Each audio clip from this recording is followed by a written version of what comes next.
కురుస్తున్న వర్షాలతో ఎస్ఆర్ఎస్కి వరద నీరు పోటెత్తడంతో బుధవారం రాత్రి 8 గంటలకు మొత్తం 39 వరద గేట్లను అధికారులు ఓపెన్ చేశారు. ఉదయం 10 గంటలకు 8 గేట్లు, మధ్యాహ్నం 12 గంటలకు మరో 9 గేట్లు ఓపెన్ చేసిన సంగతి తెలిసిందే. కాగా 39 గేట్లు ఇతర కాలువల ద్వారా మొత్తం 1,71,048 క్యూసెక్ల నీటిని దిగువకు వదులుతున్నారు.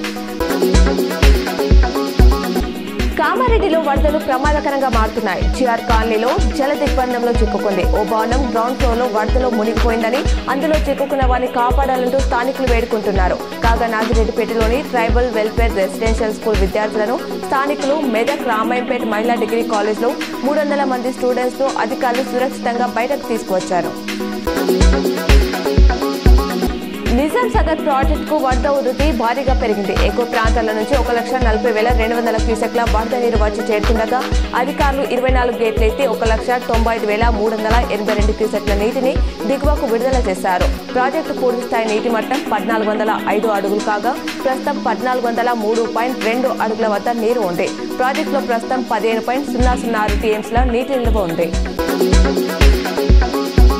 నిజామాబాద్ కామారెడ్డి జిల్లాలో ఎడతెరిపి వర్షాలు కురుస్తున్న నేపథ్యంలో గురువారం విద్యా సంస్థలకు కలెక్టర్ ఆదేశాల మేరకు సెలవు ప్రకటించారు.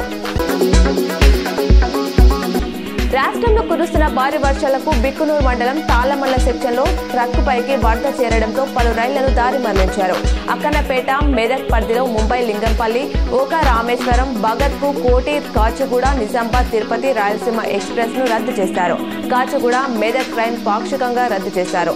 పలు రైళ్లను మళ్లించారు.